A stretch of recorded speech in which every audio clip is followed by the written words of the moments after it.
Good morning. It is really nice to see everybody up early, being back in the first opening session of our forum. My name is Agrita Kiopa. I'm Vice-Rector for Research at Riga Stradins University, and it is a great pleasure and honor today to start our second day's first opening session. This day is important and also special in that sense that it is mostly focused on the innovation. And as you can see in our innovation ecosystem, most of the people and organizations are represented. Thanks to our great friends and also supporters, City of Riga, we had an opportunity to enjoy historic insights in the beginnings of Riga in the Melngalvienams, and also beautiful concert and dinner that was co-sponsored with City of Riga, and I'm sure that sparked a lot of good conversations and also allowed you to be part of what we are here in our home city. For that matter, we will have not only the Ministry of Economy present today, but also City of Riga. With this, let me invite for the opening remarks our Minister of Economy, Viktors Valainis.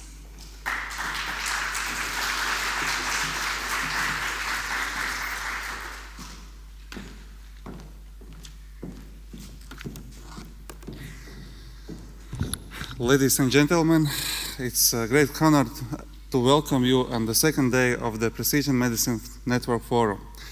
This gathering comes at a time when the world is grappling with the challenges in healthcare and sustainability.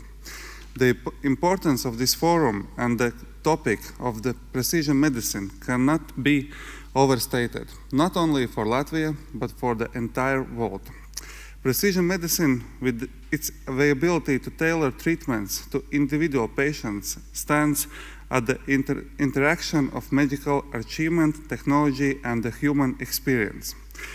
It represents a profound shift in how we approach health, offering the promise of more efficient and personalized healthcare solutions. As economies around the world strive for growth, the development of the field plays a crucial role in both improving public health and driving innovation. The discussions today, spanning from breakthrough in the gene editing in the role of biomedicine in national healthcare systems, are not merely technical, they are essential to shaping the future of medicine. What we achieve in this field will define the quality of life for future generations. Every advancement made in precision medicine strengthens the global health systems and promotes economic resilience, a connection we must continue to foster. This forum brings together leading voices in science, policy, and industry to explore cutting-edge solutions. But more importantly, it provides a platform for international collaboration. No single country or institution can address the global healthcare challenge alone. Through cooperation, shared knowledge, and collective effort, we can ensure that precision medicine delivers on its promise of more efficient, equitable, and accessible healthcare. As we continue with today's session, let us recognize the transformative potential of precision medicine for our societies. The work done here is vital, not just for economic progress, but for creating a healthier, more sustainable world. Thank you for your engagement, and I look forward to productive and insightful day ahead. Thank you.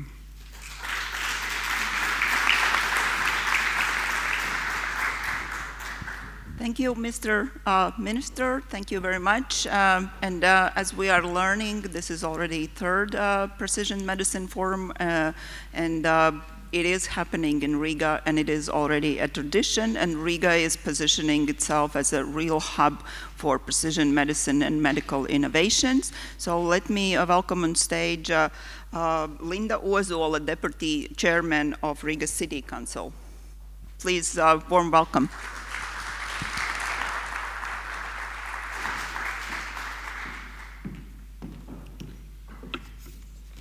Well, Madam Kiopa and dear organizers and all the participants of this great, really great Precision Medicine Network Forum.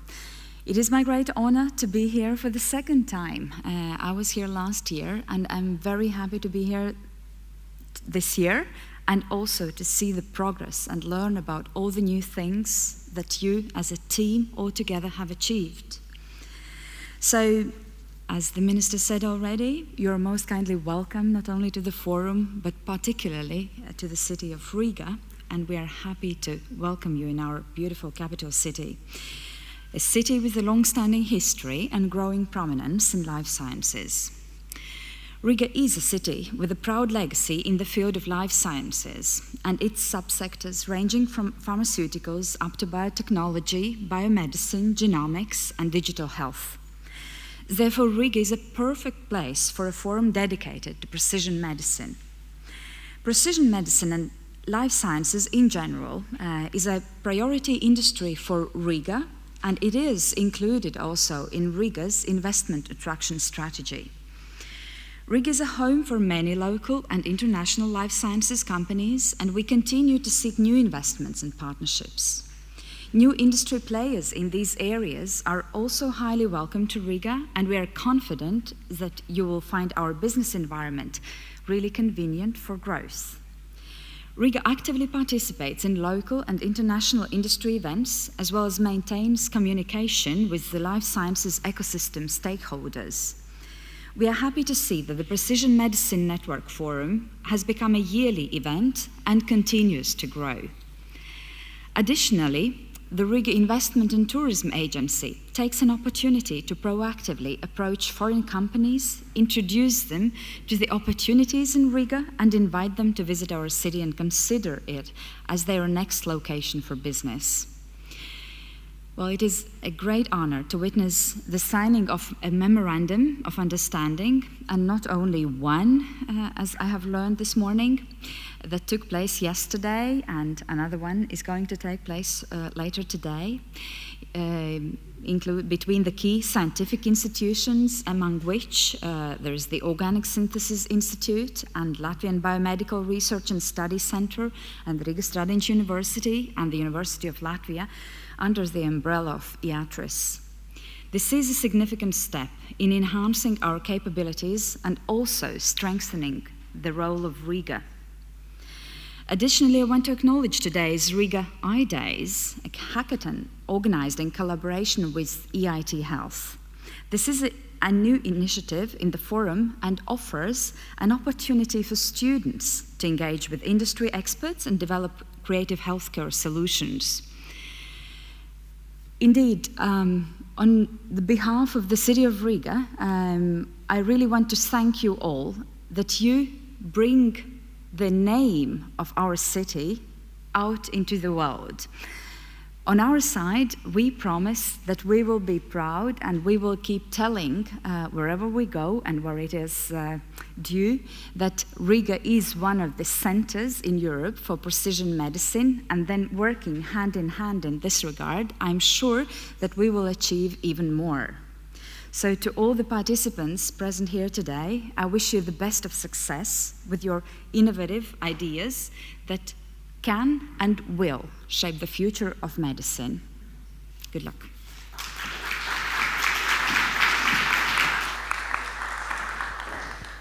Thank you very much. As I already mentioned, today the focus of the day is about the ecosystem.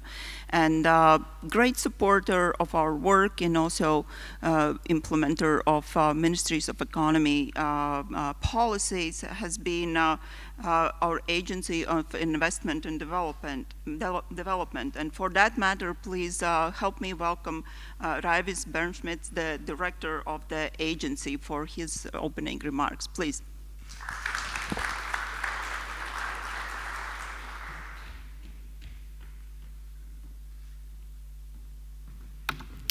Ladies and gentlemen, distinguished guests, and dear colleagues, I'm really excited to be here and glad to see so many experts. So from 50 experts from different countries, Baltics, Scandinavia, Israel, as well as the United States. As an investment agency, of course, we usually speak about the business, but medicine and precision medicine is something more. It's about health, it's about saving the lives. And actually, here we have acknowledged, as it was mentioned also before, and talent to do so. Today is coming new technologies also arrive. So, and innovations usually is about cooperation and combination of different things. Artificial intelligence, digitalization, it could give more new tools for medicine, precise medicine, to be much faster, to be more precise, and to be more effective. Baltic countries in general are small nations, but I will not use small. We are compact. Compact means smart, like a smart devices. So we have a talent of pools. We have a great infrastructure, good institutions with good history and background, and a lot of research already done. And we are not stopping. It was mentioned before. We had a hackathon yesterday. There was a lot of new ideas coming out of new generations. So we are ready, and we have new things also to operate and to offer for cooperation. So keeping in mind all that you have done already, and you will also sign the Memorandum of Understanding, and I really welcome other partners to join cooperation with Latvian institutions. So I really wish you productive cooperation in today and also in the future to find more new and creative ideas with precise medicine. Thank you.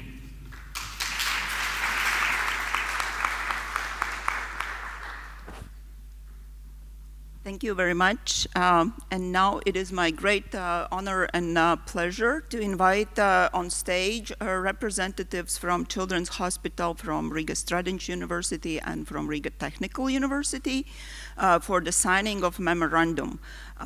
This memorandum is special in that it has been coming for, I would say, some few years, and it all started with the innovation program that was laid out for us by the Business School of Riga Technical University, and with lots of help and good leadership from Children's Hospital, and also guidance on what is really the need to innovate. So today it's a next step in this already ongoing collaboration. So please help me welcome on the stage Professor Schmitz from Riga Stradins University, Vice-Rector for Innovation from Riga Technical University, and Valds Abols from Riga Children's Hospital.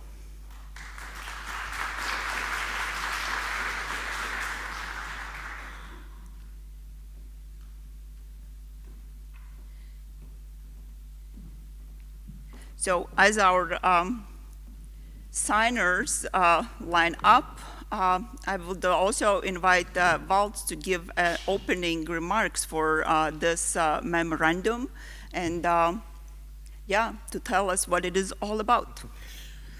Well, thank you, Agrita.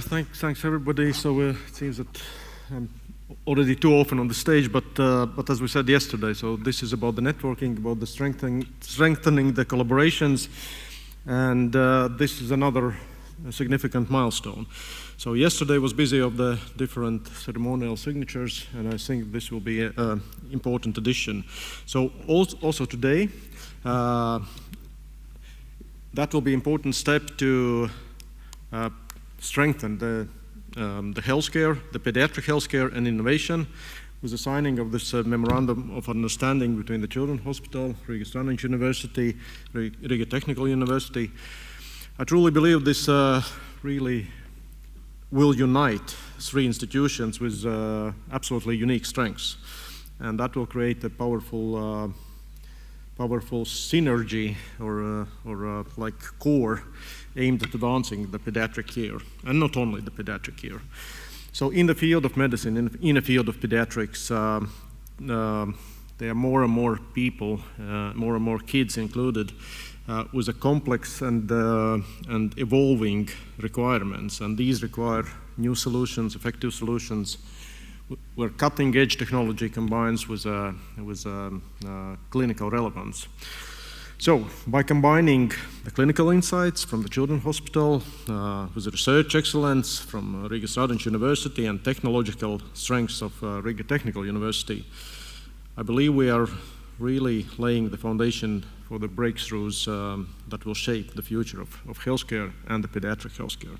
So, as Agrita said, it wasn't decided today, not yesterday, so that was more than 2 years long journey with support of Ministry of Education and Science, with support of Riga Business School, with support of MIT. So, I believe we reached the point when we need this ceremonial signature on a paper to mark our path further. So this collaboration will not just enhance the quality of care, as I mentioned before, but most importantly also foster the culture of innovation and provide the kind of clear message for students and researchers about the invaluable opportunities what innovation could bring. So additional message is that it's not about the closed loop of 3 organizations. I would say it's a crystallization center, inviting more and more partners, collaborators to join in a coming days, months, years. Yeah, so it's just in the beginning. So thanks, and really looking forward for remarkable advancements which this partnership might bring. So thank you. Yeah, thank you very much. Thank you, Walt. I will ask now your colleagues in this whole innovation initiative, Professor Schmitz and Vice-Rector for Innovation, Liene Briede, would you like to add something, and would you like to shed maybe a little light on what's going to happen maybe today as the first, probably already the joint public effort of your collaboration? Yes. Good morning. Good morning, everyone. I'm Liene Briede, Vice-Rector for Innovations at Riga Technical University. And I believe this is, maybe for you, it's just a paper that we will sign. For us, it's a big step. And why it's so? As Riga Technical University, we are really interested to do innovation with impact. And it's not about the money in the end, it's about the way how we see the changes happening around. And just because of this initiative and the long hours that we were discussing before, Riga Technical University find the role in the health field. And it wasn't easy because engineering is everywhere, right? But to see the value that we can bring in this field give us, I would say, some new ambition about how we can work together and help in this field bring the challenges as a solutions. So that's why for us it's a big moment, and I believe if the Riga Stradins University and the Children's Hospital is together for already a long time, we feel as a new family member here, and thank you for that. As I said, this for us is a big moment, and I believe after this paper, the big things will happen afterwards. So thank you for that.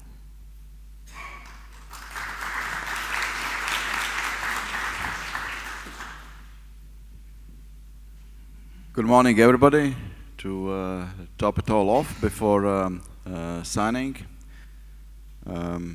As you heard, we have invested quite a lot of time in debating, and I can tell you, we have had our differences, which I think is okay, because where there's friction, the electricity can be created.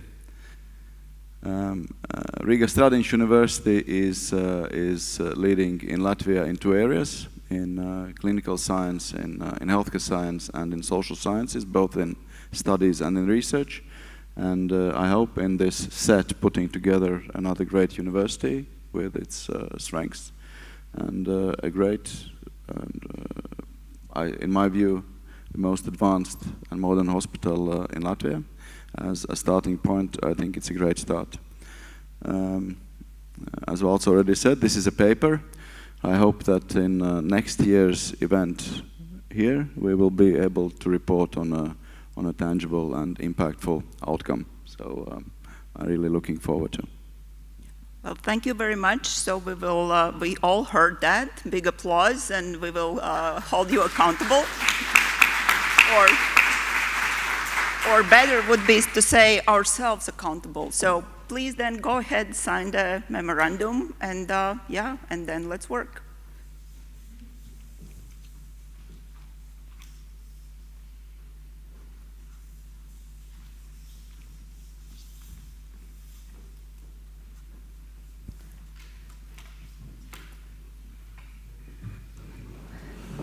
Thank you very much. I think that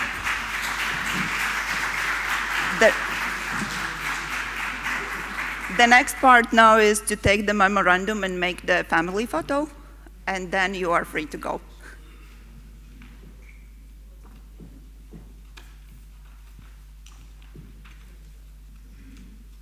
Pardon?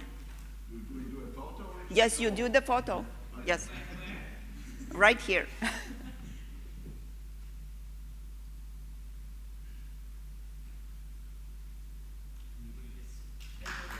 Thank you very much. Thank you. And now it is my great honor to invite on the stage Marta Augucevica, who is a patient advocate and represents Latvian Alliance of Rare Disease. Marta will help us to focus our attention to what is really important. And as we already know in this community, it is our people whom we are here to help. It is our patients. Yes, thank you. Ladies and gentlemen, esteemed colleagues, it's an honor to be here at this excellent gathering of great minds that are dedicated to precision medicine. As someone engaged in the fields of rare diseases and the development of healthcare frameworks, I've witnessed firsthand the revolutionary impact of precision medicine holds for the future healthcare. Yet today, I stand here as a patient advocate, because at the heart of all of our works must be the patient. Precision medicine represents a monumental shift away from one-size-fits-for-all to individualized treatment. It offers us the ability to provide personalized care, taking into account the unique genetics, environmental, and lifestyle factors that shape each individual's health. The revolution gives hope to millions of people worldwide, especially those with rare cases, for whom conventional medicine often failed to provide adequate solutions. In yesterday's opening session, we saw a deeply true video about a girl whose family faced cancer. I can say that I have been with my daughter, who was 2 years old at that time, in Children's Hospital, facing a challenge called "we don't know what it is, but it might be leukemia."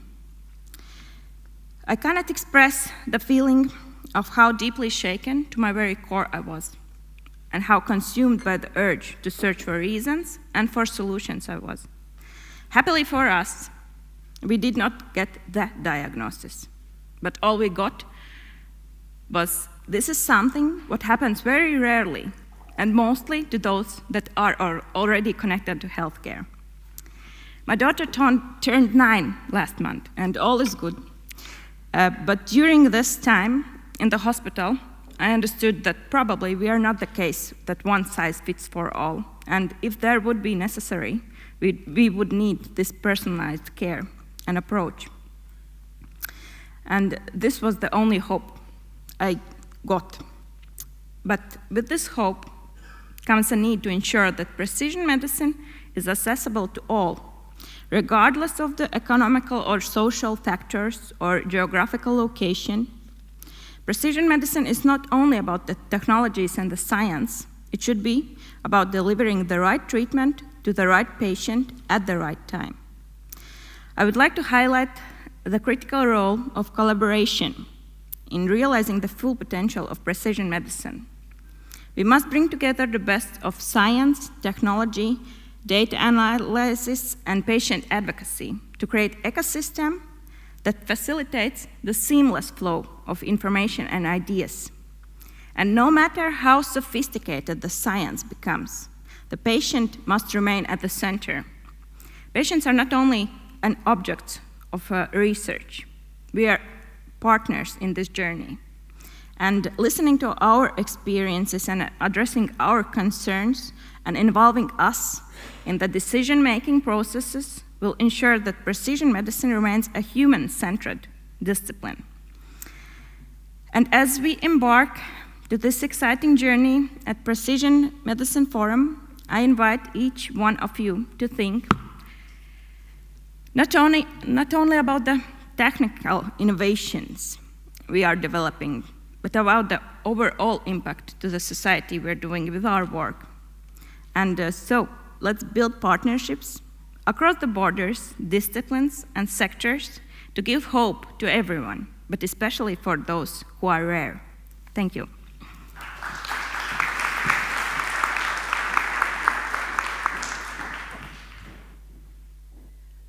Thank you very much. Thank you, Marta. And now, please let me invite on the stage our today's keynote speaker, Associate Professor of Pediatrics at the University of Pennsylvania School of Medicine in the United States, who is also a visiting researcher at the Prinses Máxima Centrum in Netherlands and a pediatric oncologist herself and a physician scientist at the Children's Hospital in Philadelphia. Please, warm welcome to Professor Sara Tasian.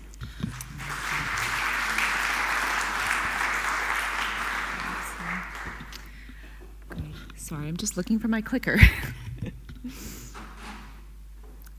if this will go here.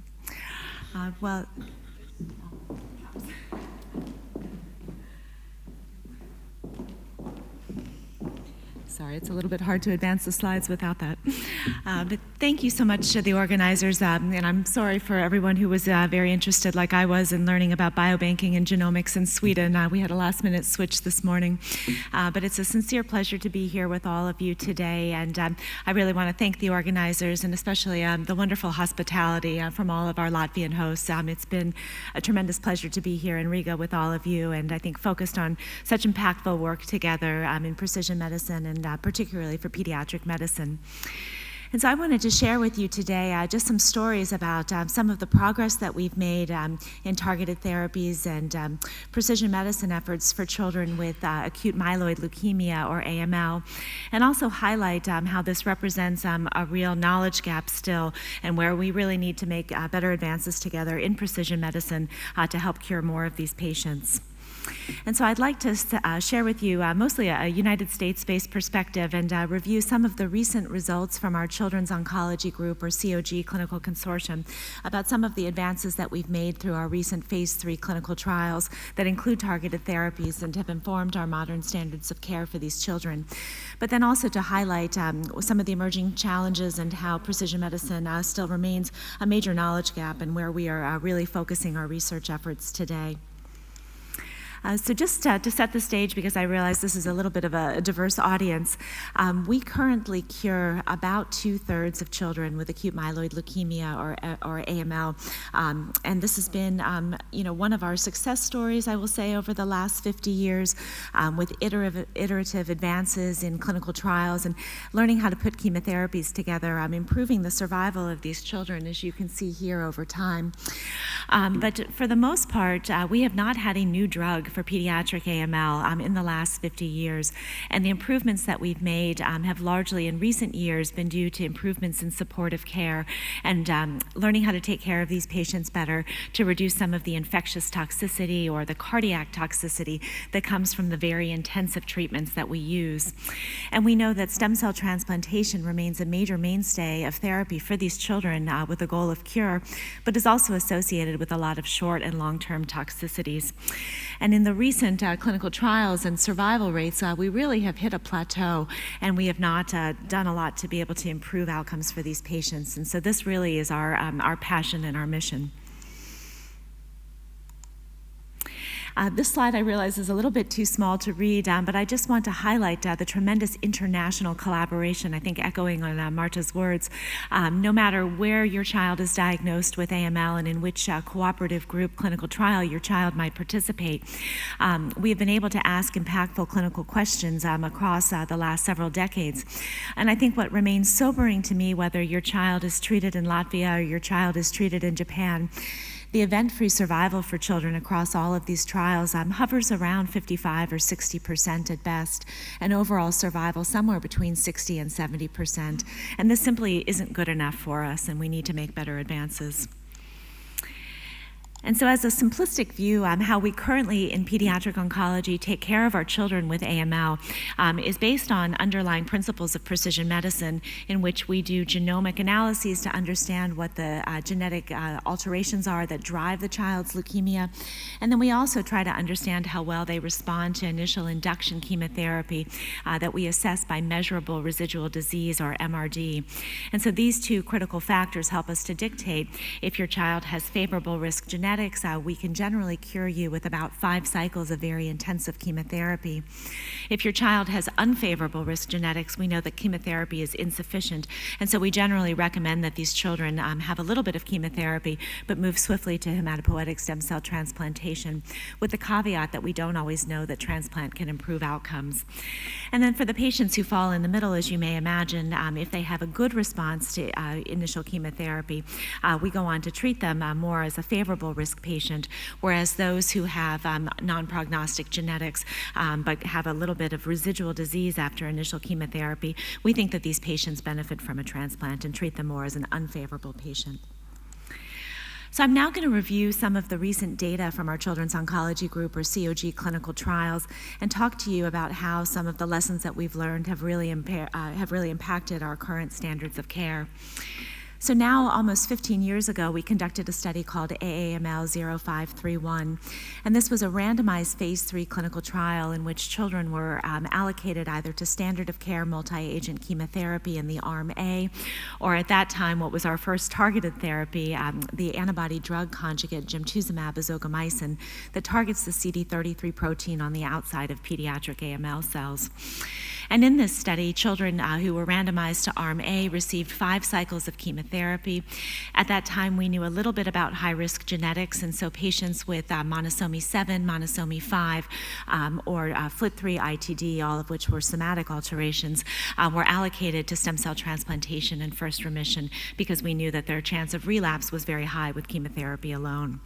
And the primary objective of this study was to help us understand if gemtuzumab addition to chemotherapy could improve those event-free and overall survival rates that I just told you.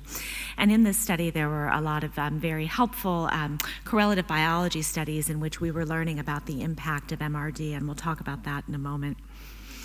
And what we learned in this study, importantly, is that gemtuzumab addition to chemotherapy was able to improve disease-free or event-free survival for most of these patients, but unfortunately didn't improve their overall survival.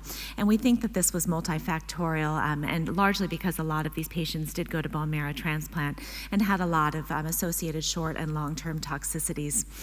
But what we learned in this first precision medicine trial was that we could safely give this new targeted agent with very intensive chemotherapy. And importantly, we did not see substantial liver toxicity in the terms of veno-occlusive disease or sinusoidal obstructive syndrome, given CD33 expression on normal hepatic Kupffer cells. And so this was very important for us, not just in terms of curative effects, but also intolerable toxicity effects.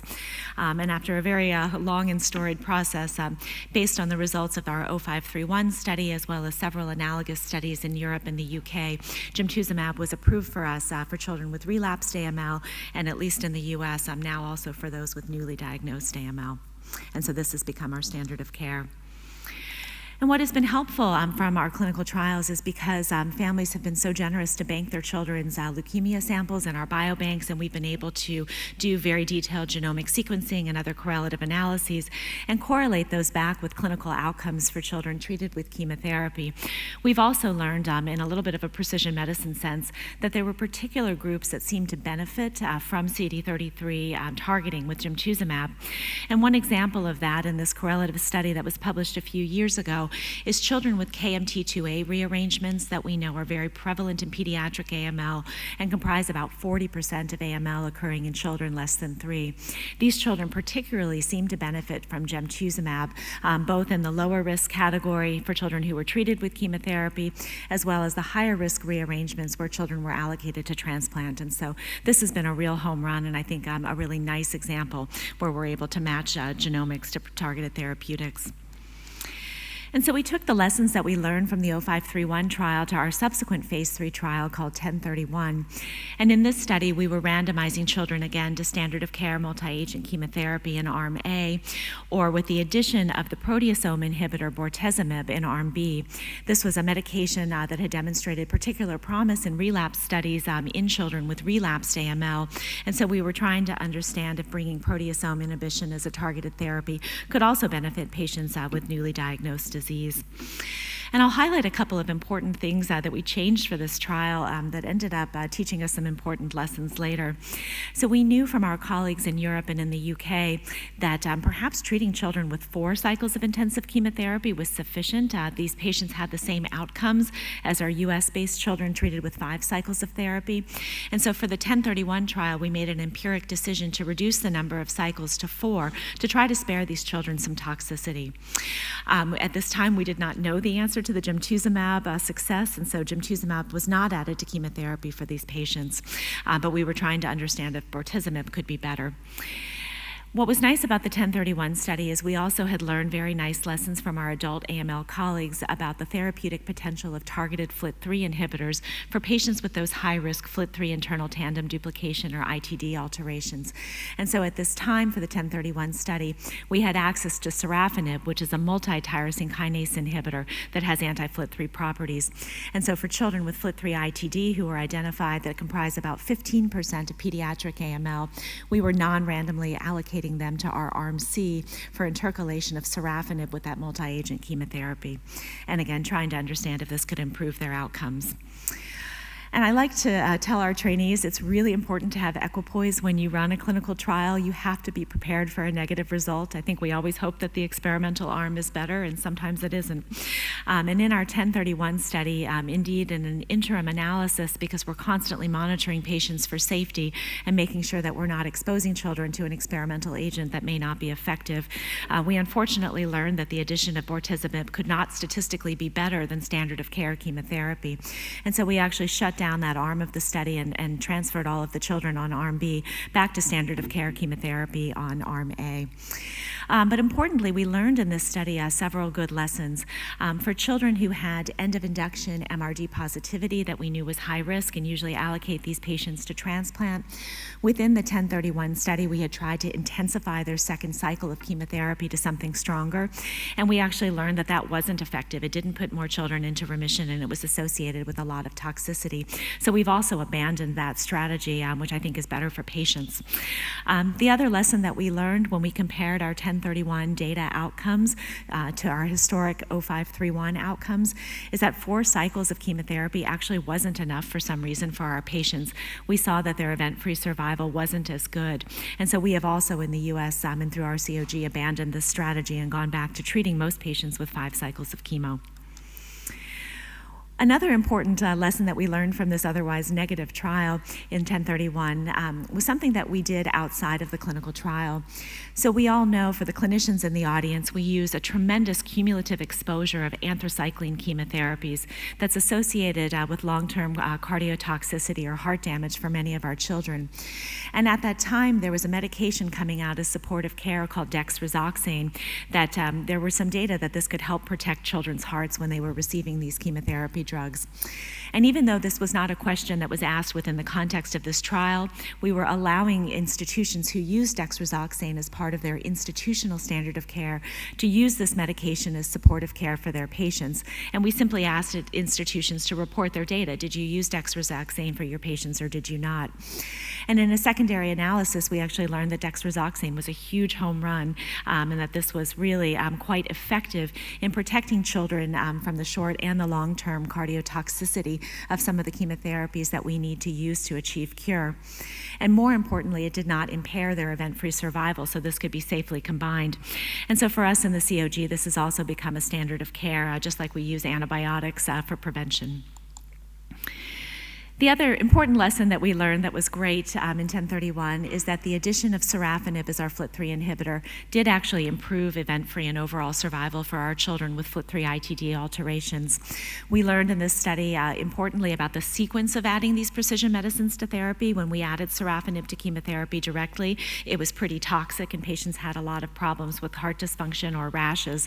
But when we were able to delay the sorafenib after the receipt of the cytotoxic chemotherapy, this was safe and tolerable, and most importantly, really resulted in a tremendous benefit in event-free and overall survival. We also learned, because most of these patients went to stem cell transplant, there were strategies in the adult world at that time about giving sorafenib after transplant to try to prevent relapse because these were such high-risk patients. And I think, unfortunately, due to the multi-TKI properties of sorafenib in a very fragile patient population, it was not feasible for us to deliver a full year of maintenance chemotherapy.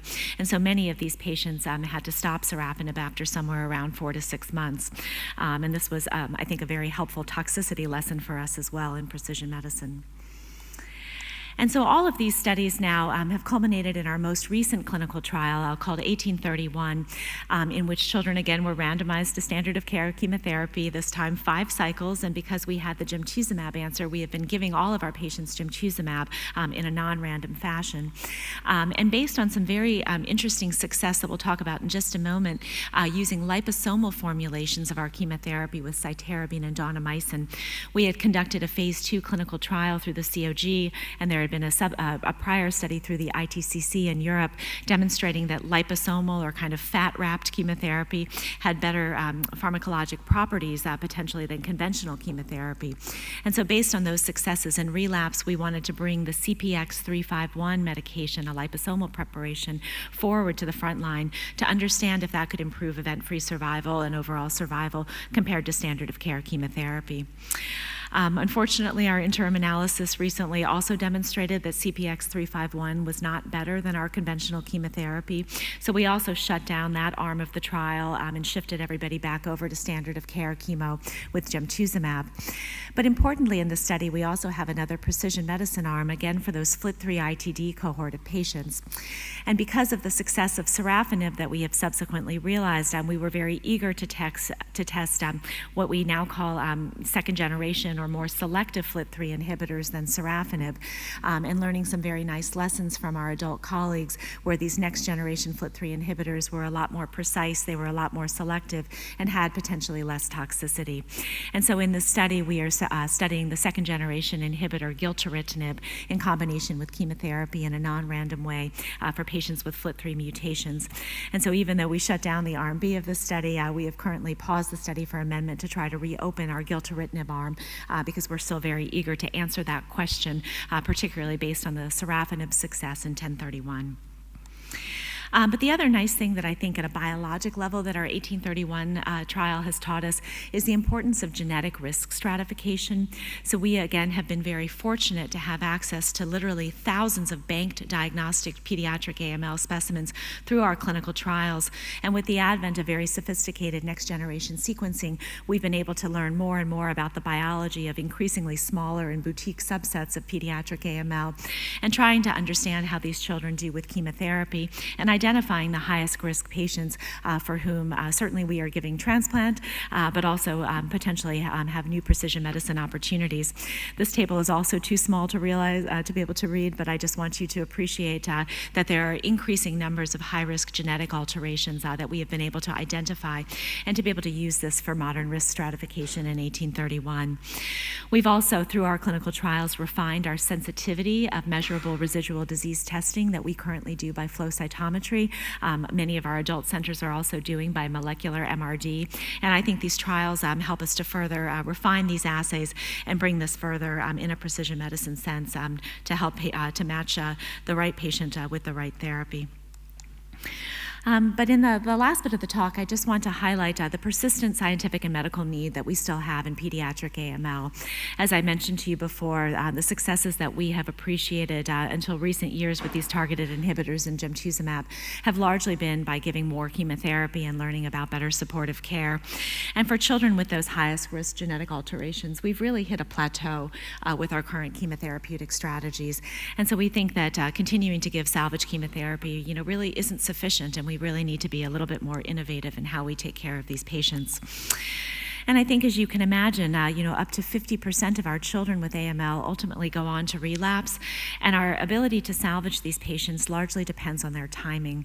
We know that children who have what we call a late medullary relapse, they relapse in the bone marrow at a year or later from initial diagnosis.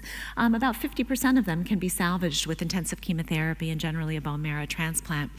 But for the children who relapse early within a year of diagnosis, we are currently only able to salvage about 25% of them, and so this is a problem. And I think what's been challenging is that this is still a relatively small number of patients, and internationally we have no gold standard. And so, we treat children one way in the US, they may be treated a little bit differently in Europe, and we never quite find the right answer. And I think that this has really highlighted the importance of collaboration and teamwork, and trying to either share knowledge from our individual trials, or if we can, even participate in joint trials. And as I mentioned before, there was some nice success in a first relapse setting of some of these liposomal preparations of chemotherapy. Unfortunately, some of these have been abandoned by the drug manufacturers, and I think that this is a major problem for us in pediatrics. Sometimes there's a very promising medicine, but we are not able to access it for children. And I think that this is really another important area for advocacy, not just from pediatric oncologists, but also from our patients and families, to help us to continue to get access to the most promising drugs, particularly in a precision medicine sense. And as you can imagine, the outcomes for children who go on to relapse again are even more dismal. And I would make a provocative statement to you that continuing to give children with second relapse salvage chemotherapy is wholly insufficient, and we really need to hone in at that point on what are the genetic alterations that are driving that relapse, and how do we match them to an appropriate precision medicine therapy. And so we know that, as I mentioned before, the therapeutic intensity really depends on what we can safely deliver to these children. Children who relapse immediately after transplant are really quite fragile, and they really cannot tolerate that intensity of chemotherapy that we often use. And so this is often where we are moving to a phase 1 clinical trial, again, where we are trying to explore if there is a targeted inhibitor, or now potentially a targeted immunotherapy that may help to overcome that resistance and to be able to get children back into remission. And I will say that getting children into a third remission and off to a second transplant is not wholly unsuccessful. We have about a 20% success rate, which I think is quite remarkable. It is very intense, but we are able to achieve it. And I think the trick is really getting the children into the deepest possible remission, potentially with precision medicine if we need to. So I will leave you with this summary slide, which I also realize is quite busy, but I hope it inspires you the tremendous work that is happening within the pediatric oncology community, both in preclinical research as well as promising precision medicines and immunotherapies that are now coming to early phase clinical trial investigation. There's been a lot of interest, I think, in targeting intracellular dependencies such as BCL2 inhibitors or menin inhibitors, where we're trying to understand if that can really attack some of those driver alterations. And then again, as I mentioned, and I think as we have realized, certainly within pediatric ALL, the tremendous success of immunotherapy to overcome chemotherapy resistance and to treat relapse successfully. And so there's tremendous work ongoing in terms of antibody-based and cellular immunotherapeutics that are attacking different targets on the outside of pediatric AML cells. But I think as the clinicians in the audience know, AML is an incredibly genetically and biologically heterogeneous disease, and one size will not fit all. And so we really need to pursue all of these avenues to develop, I think, a good armamentarium of both targeted inhibitors as well as immunotherapies if we're to push the needle further for cure. So I hope that I've shown you today really the tremendous progress that we've made through clinical trials and collaborations. We really have refined our risk stratification tremendously based on new genetic knowledge as well as MRD knowledge over the last iterative sets of clinical trials. However, we know that stem cell transplantation remains a major backbone of cure for our patients and is associated with a lot of short and long-term toxicities. And I hope that some of the targeted inhibitors and immunotherapies that we are now testing in relapsed children in these early phase clinical trials, if we can demonstrate safety, tolerability, and more importantly, success, that we are able to move these forward as swiftly as possible to the front line and match the patient to the right medicine, such that we may reduce one day some of the toxicity of the chemotherapy backbones that we currently need for cure, and particularly some of the long-term side effects of hematopoietic stem cell transplantation. But with that, I will thank you for your attention, and I really want to, first and foremost, I think echo Marta's words. We're so grateful for the patients and families who are so brave to participate in our clinical trials and so generous to bank their children's leukemia in our biobanks. We could not have the knowledge and be where we are today without their generosity. And I also want to echo the power of collaboration. It's a tremendous privilege to work with so many talented investigators, not just nationally, but internationally. And I'm glad to meet so many of you in Latvia. So thanks for your attention. Glad to take questions.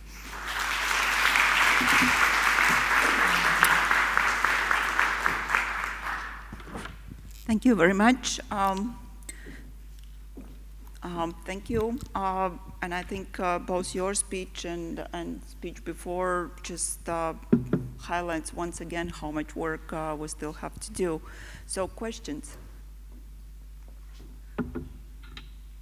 At this point, I see no questions, but then please feel free to reach out and talk through. Oh, I'm sorry. Yep. Thank you. Yeah, so I'm interested if this so genetic screening, all this information, is it moving towards mechanistic modeling? So what are the mechanisms? What exactly are you targeting during therapies? Or so is this approach used already? Yeah, no, thanks for the great question. So through our clinical trials, we have actually been able to increase, I would say, equity and access to very sophisticated next-generation sequencing. Many of our institutions in the U.S., I should also start with, our COG is comprised of 220 academic pediatric institutions in the U.S. and Canada, as well as in Australia and New Zealand. And as you can imagine, the genetic sequencing that is available in different places is quite heterogeneous. So one of the advantages of putting children in our trials is that we've been able to do very sophisticated and very uniform testing on all of our patients. Right now, in the front line, the only kind of actionable genetic alteration are FLT3-ITD or some of the tyrosine kinase domain mutations for our gilteritinib question. But this has become very important for us in relapse, and we actually have a separate relapse biology study where we're doing similar profiling at a genetic level for all of the patients, but also very detailed immunophenotyping. And so we are using that right now in a relapse setting to match patients with KMT2A rearrangements or NUP98 fusions to a menin inhibitor clinical trial. We are also looking at venetoclax as a BCL2 inhibitor kind of broadly across the board and trying to understand if there are specific genetic subtypes of AML that may respond better to venetoclax-based therapies. And then we're also using the flow cytometry data to match patients to some of the immunotherapeutic trials. So we have CAR T cells right now for CD33, CD123, CLL1, things like that. So we are starting to use this in a very precision medicine way. It's a great question. Thanks. Thank you. Any more questions? It's hard to see from here with the light in the...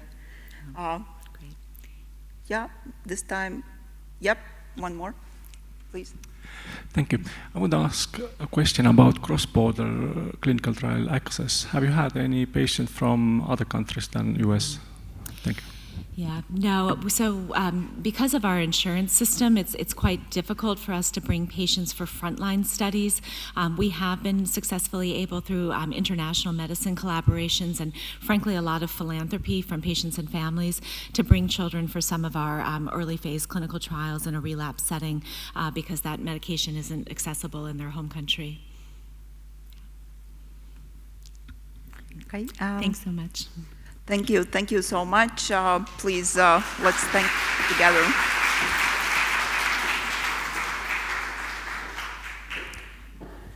So with this, our first morning session is coming to the end, but don't run just yet. We have a couple more things to say. Can I go one slide forward? One more. Yes. It is the Save the Date announcement. Our next PMNET networking forum will happen here a year from now in October 9 to 10. So please spread the word, mark your calendars. And as we have some tough choices to make now between the sessions on gene editing and young scientists to the days and hackathon, please make the choices wise and let's meet in the sessions. Thank you.